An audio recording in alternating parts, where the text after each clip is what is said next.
Introduction. Coach Anae, just recently hired here. Very excited to be a part of the Wolfpack.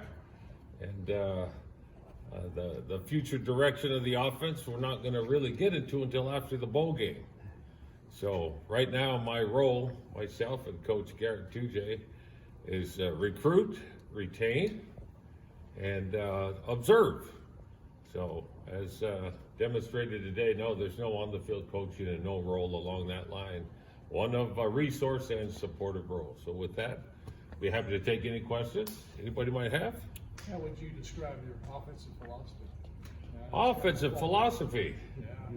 Yeah. Move the ball and score points as well as you possibly can with all you got. I was going to say, in an age where everybody's throwing passes every other down, how important is balance in offense? Well, I'm a lot like guys I've worked with. Balance only matters when it works. When it doesn't work, then balance becomes an issue. So balance, yes, let's balance it out to where we're doing things that actually move the dial and that works.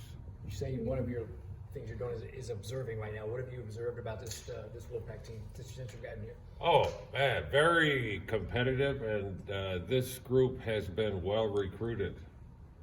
That is obvious. Yes. When you were looking at making this move, what were some of the things that stood out about this program? Well, in my world, it goes fast. So the decisions had to be made real quick. I don't want to say rash, but quick. And I will say the strength and the stability was probably the two things that brought me here very quick. Will the offensive players have to learn new terminology? It's the same stuff, but yes, the terminology will be different. So there will be a ton of learning curve. But like I said, the best opportunity for the ball game is to keep what they're doing. How much does the influence of Lavelle Edwards still permeate today? Well, you're talking to one of his players, so of course I'm going to say huge. And yes, I've worked with guys throughout the country, and those things are alive and well in the game. And probably one of his chief guys on his staff was Norm Chow. And someone just mentioned to me coming off the deal, Coach Chow. So, dang, yeah, I'm one of those players in the locker room, those two outstanding coaches. And yes, tremendous guiding light, so to speak, of what I've done and what's going to happen here. What influence did Norm Chow have on you? How a practice plan is practiced and then utilized in the course of a game. And as a young coach, sat right next to him for a couple of years and observed that in real time.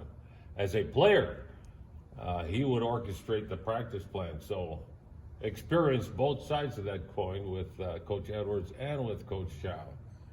And I wouldn't be here today if I wasn't a student of that process of how they did it. You played with three great quarterbacks at BYU. You've coached a bunch of great quarterbacks. What do you kind of see in that position? What is the it factor that makes a good quarterback? Well, I do think the experience that as a player, and then the flip side as a coach. First you want to recruit the best players you can at that spot, and then you want to open it up for competition and treat that spot like the other spots on the team with competition.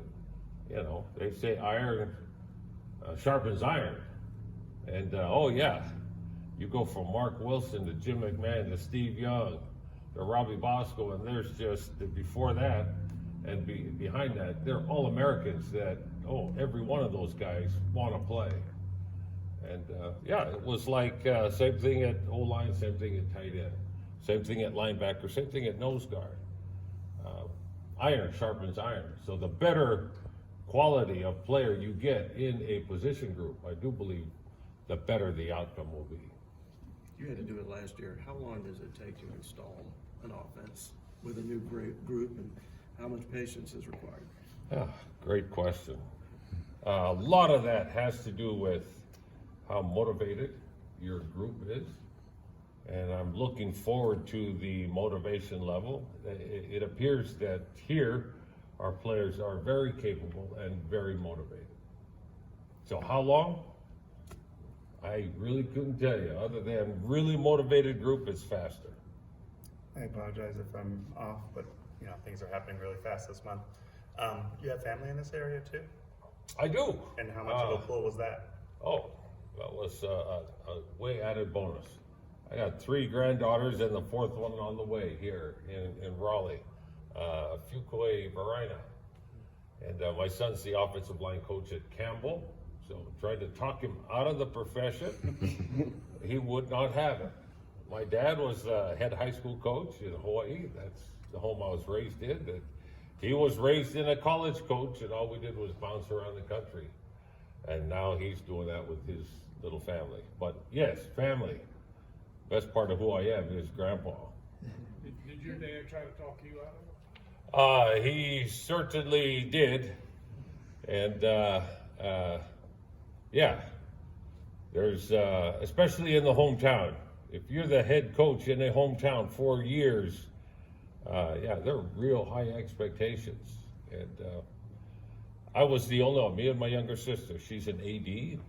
The rest of them did not touch the athletic world because that was, yeah, you'd better be up for the drill if that's what you choose. And that was very clear in the home growing up.